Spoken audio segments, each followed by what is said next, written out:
our valedictorian speech, Breanna Griego.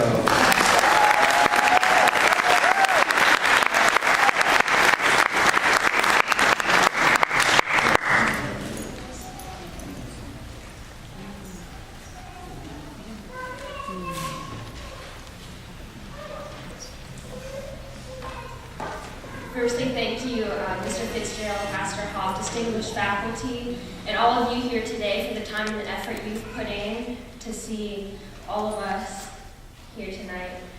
It's been an honor, an incredible honor and blessing to have been a part of the Pacific Lutheran family for the past 2 years, and I can testify to the fact that there really is a familial bond at this school between everybody.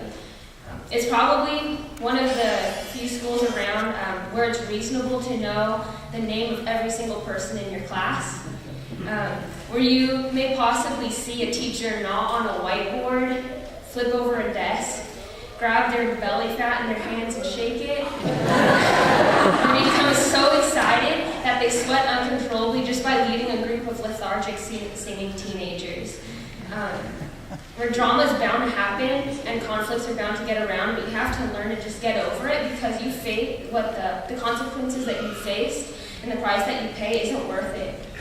And the fact that within any family there's good and healthy bonds, and there's also the not so good bonds and the silly drama, but regardless of family is a family. Pacific Lutheran has clearly demonstrated those aspects of being a family.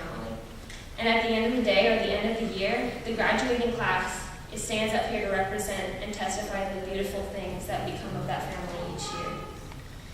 We, the graduating class, have seen each other every day, 5 days a week, for an entire school year, and for some of us, 4 entire school years. And this year alone has had many beautiful moments, including the beginning of the year camping trip, where we witnessed each other's breaking hearts and volunteers and the scars of our individual weaknesses and imperfect past. And we've welcomed and accepted each other with open arms and loving hearts. There's spring week, when competition brings out the best, the worst, the purely beautiful, and the plain ugly talents in all of us. Just an example, Big L's kitty cat dance.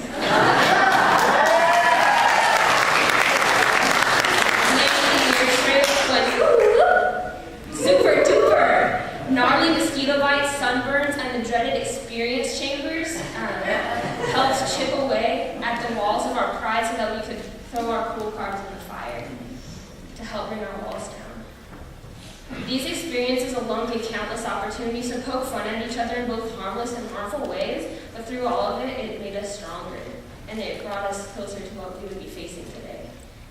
We don't always get along perfectly, and we know that, but we've been able to identify and appreciate the beautiful aspects of each other's character. We've learned to laugh together, cry together, and we've learned what it's like to lose each other and find each other again. And above all else, we've discovered what it's like to love each other through it all. And that's something that's exceptionally hard to do, especially when the fear of the future is mixed with individual pride and indifference towards the fears of others that we've overcome. The future is scary. There really isn't any other way to put it, but the fact of the matter is that this is just the end of one part of our lives, and it's high school, and it's just the transition to the beginning of the next part of our lives, whatever that may be. And people will throw around terms like your calling and your future, and they'll pressure you into saying that we need to know what our calling is. And for those of you who do know what it is, you're incredibly blessed. But for those of us who don't yet, the concept is overwhelming and stressful, and you probably aren't the most concerned or motivated by the things that I have to say. But if anything, I want you to hear what God has to say to you.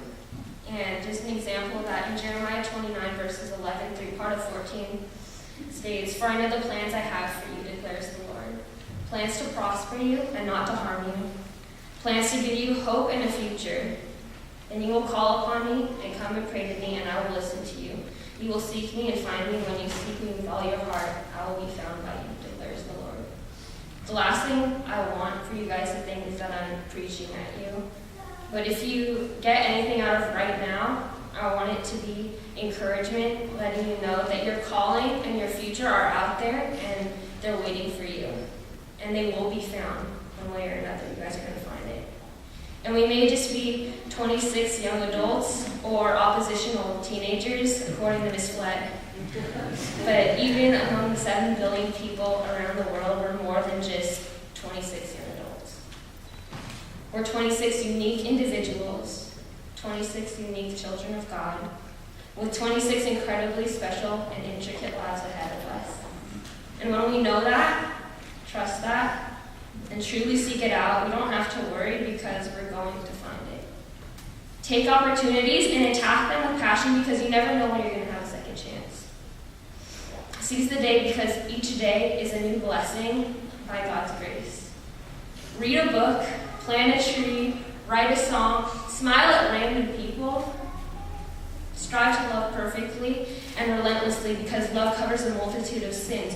Whatever it is that makes you feel comfortable, that makes you feel like you're finding your calling.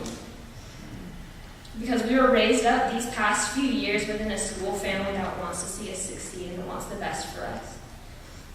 So Pacific Lutheran class of 2012, let us do everything in our power to be examples to the world that will make our family